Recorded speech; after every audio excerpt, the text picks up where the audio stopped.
Hi friends, myself Dr. Neeraj Kumar Yadav, working as oculoplastic facial aesthetic surgeon at Lucknow.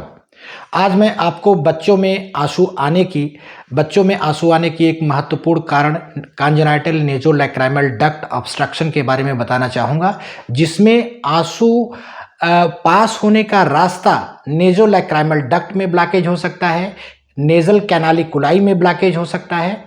उसके लिए हमें ये आवश्यक है कि जो भी बच्चों के अभिभावक हैं, माता-पिता हैं, उन्हें ये जानकारी होनी चाहिए कि यदि बच्चों के आँख से बराबर आँसू बना हुआ है, तो उसमें उसके आँसू निकलने का एक ये कारण हो सकता है कि उसमें आँसू की नली, जिससे आँसू आँखों से गले में जा रहा होता है, वह आँसू की नली में अवरोध उत्पन्न है, ब्लॉकेज होगा।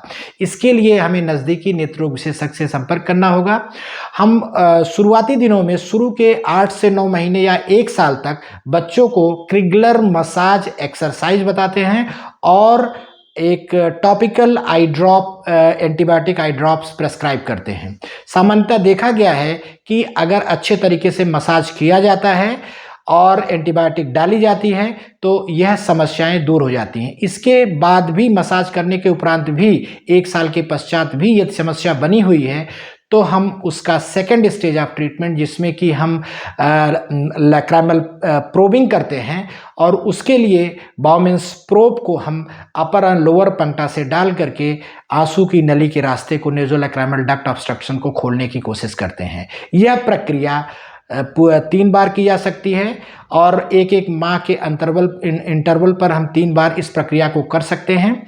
तो अभी जो हमने इसमें सर्जिकल वीडियो लिया है, जिसमें एक बच्चा 4 साल का हमारे संपर्क में आया था दिखाने के लिए, उसकी दोनों आँखों में आँख की नेज़ोलैक्राइमल डक्ट में ब्लॉकेज था और उसके लिए प्रोबिंग की गई है। प्रोबिंग के उपरांत इस बच्चे में आंसू आने की समस्या पूर्ण रूप से खत्म हो गई है। आइए देखते हैं हम सर्जरी में किस तरीके से इसका निदान हुआ है।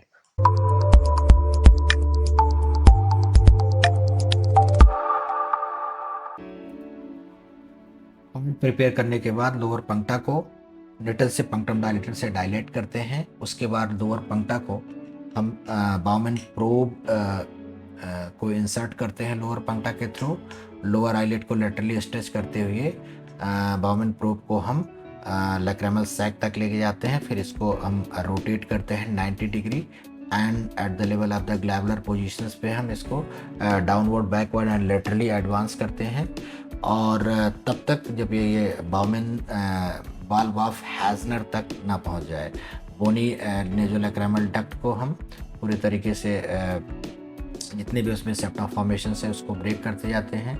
यहाँ आप देख रहे हैं कि म्यूकोइड सब्सटेंस लैक्राइमल सैक से रिलीज हो रहा है, क्योंकि यहाँ पे कॉमन कैनालिकुलर लेवल पे बाल्ब ऑफ रोजरमुलर एंड बाल्ब ऑफ हैजनर दोनों लेवल पे ब्लॉकेज था।